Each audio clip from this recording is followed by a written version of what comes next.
All right, let's get started here. We'll start off with Senator Bailey. Is that 268? What's the update? So there is an amendment that should have been distributed this morning. It's Amendment 488270. What this would do is would keep part of the existing law the way that it is now, but let's just go to the reprint on this. If you go to the reprint and on page 2 of 3 of the reprint, we've got the crimes that would apply to the 14101 crime of violence.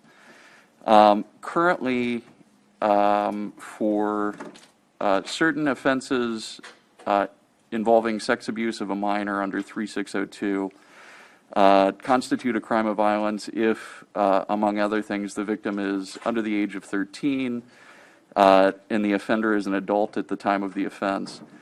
What this would do is it would add additional language or an additional part to that where it could either be that, or it could be that the offender is at least 21 years old and the victim is under the age of 16. So you'd have the circumstance where the victim is under 13 and the offender is an adult. So they would the offender would be 18 at that point, or the age would go up. If the offender was 21, it would go up to 16 for the victim. So that's just one half of the amendment. The other half of the amendment is on page 3 of 3 of the reprint. This is the lifetime sex offender supervision. If you look down at it's in A4. It's not numbered, but there aren't line numbers, but A4, this is who's required to be included in lifetime supervision. Currently, a person who has been convicted of a violation of 3602, which is the sex abuse of a minor, involving a child under the age of 12, is required to be included in lifetime supervision. This would increase that number to 13. So the offense involved a child under the age of 13, or what would qualify it is that the offense was committed when the person who committed it was at least 21, and it was against a child under the age of 16. So that's the second half of the amendment. And yesterday there was a question that Senator Heddleman had asked about the circumstance between the 15-year-old and the 19-year-old that would qualify under fourth-degree sex offense.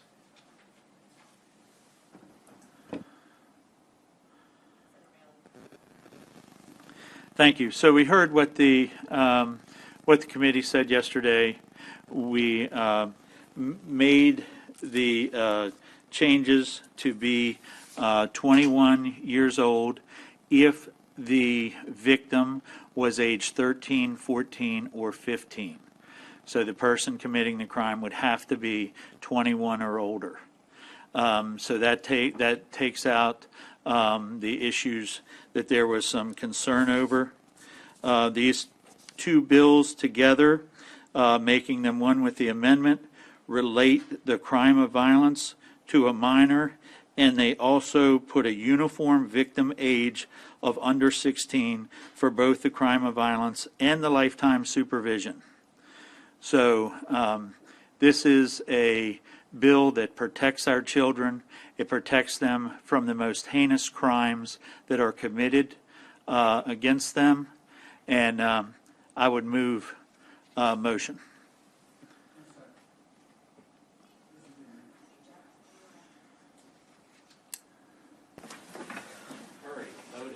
All right. Yeah. So the motion has been moved and seconded for the amendment. Discussion on the amendment. Senator Heddleman. I have a question, and I apologize for being a little bit late, so I'm catching up here. But so could I ask counsel, you had mentioned that the scenario that I had asked about yesterday is now, it would be considered fourth degree, so that is not covered under here in terms of lifetime supervision, correct? Plus the fact that the person has to be over 21. That's right? With the 15 and the 19, right, so for the offense being committed generally, for the lifetime supervision, the age would have to be under 13. For the higher age of the victim, which would be, the victim could be any age under 16, that would qualify only if the offender was at least 21 at the time that the offense was committed. And the other part of that is it would be dealing with care and custody. So the fact is, they would have to be, it would not be able to be a relationship. They'd have to be in the care and custody of that person at a specific location that person was there. So if there was a situation that we talked about last night by making it over 21, that alleviates that for lifetime.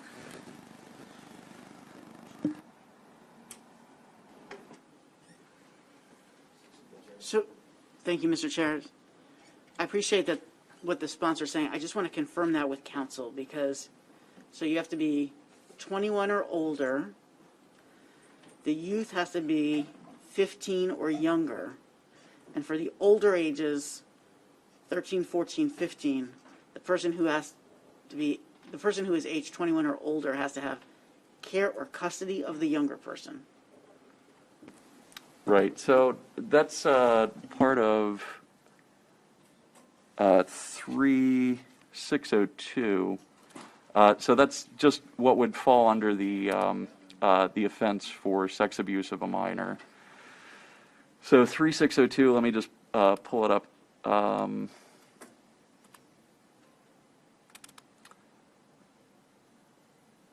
Applies to, it says that a parent or other person who has permanent or temporary care or custody or responsibility for the supervision of a minor may not cause sexual abuse to the minor.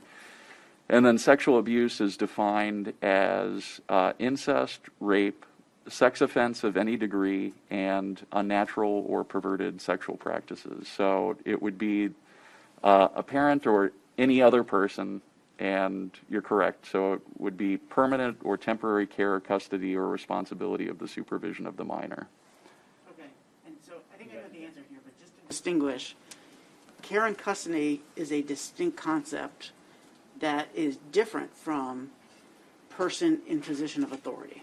In other words, a foster parent or a step parent or a biological parent, this would apply, but a football coach or, a babysitter, this would not apply. Well, the second part of that is responsibility for the supervision of, and I could look into it further, but the babysitter example would seem to fit into them being responsible for the supervision of the minor. Got it. But as a general matter, care and custody is a distinct concept that is distinguished from person in position of authority.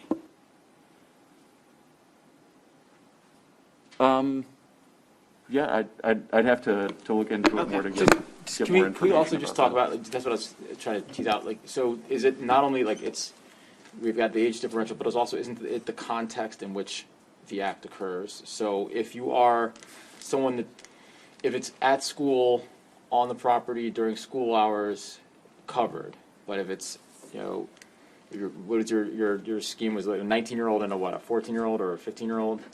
If it's outside, it's at home, and it's consensual, and that's a different sphere of operation that this bill doesn't cover that. It's the care and custody piece. It has to happen. It's like a two-part. It's the age and the actual context in which the act is occurring. So, I think it's that the offense itself, to get you into the door for the person actually being culpable for sex abuse of a minor under 3602 requires that piece that you just talked about. That's just the offense itself. The age piece comes into play for whether or not that is termed to be a crime of violence under 14101 or subject the person to lifetime supervision. So they are two distinct pieces, but I guess the question is, like, do you need that care or custody or responsibility for supervision? That gets you into the offense to begin with.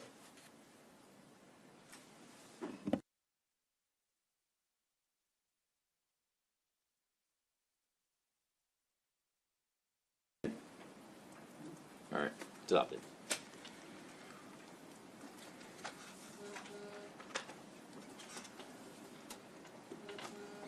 Further discussion?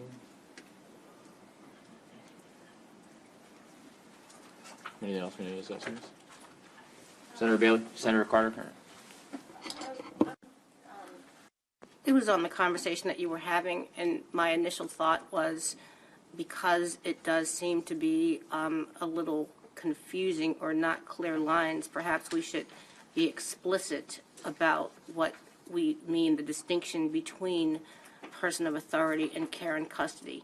Because I think that a person that is in temporary care and custody could be any number of people that are there, that the adult in the room or in the premises for whatever purpose, such as a camp counselor, babysitter, whatever. So my only thing was, I just think we need to be explicit. We need to be clear. We should not leave it subject to interpretation by a court. We should spell out exactly what we intend.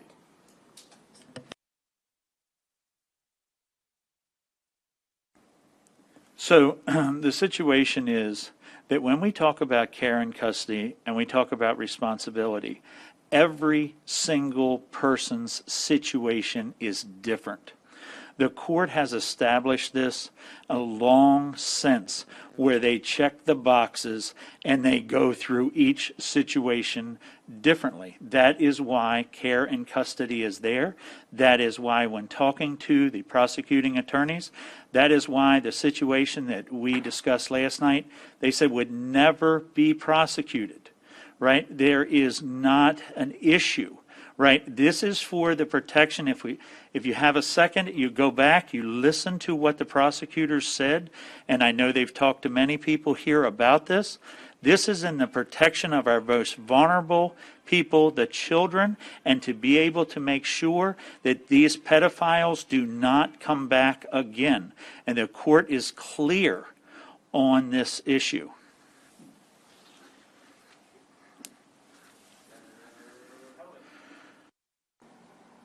I just found the answer to my question. I'm sorry, Mr. Chairman. I'm good. Thank you. All right. So I make a motion and we move the bill. Second. We'll roll it. Vice Chair Waldstreicher. Yes. Senator Lee. Yes. Senator Casserly. Yes. Senator Heddleman. Yes. Senator West. Yes. Senator Sidnor. Yes. Senator Jackson. Yes. Senator Bailey. Yes. Senator Carter. No. Senator Huff. Yes. Chairman Smith. Yes. Bill passes. All right, bill passes. Amendment. All right, so let's do Senate Bill 752. Sorry to pin on you. Just should be an easier one.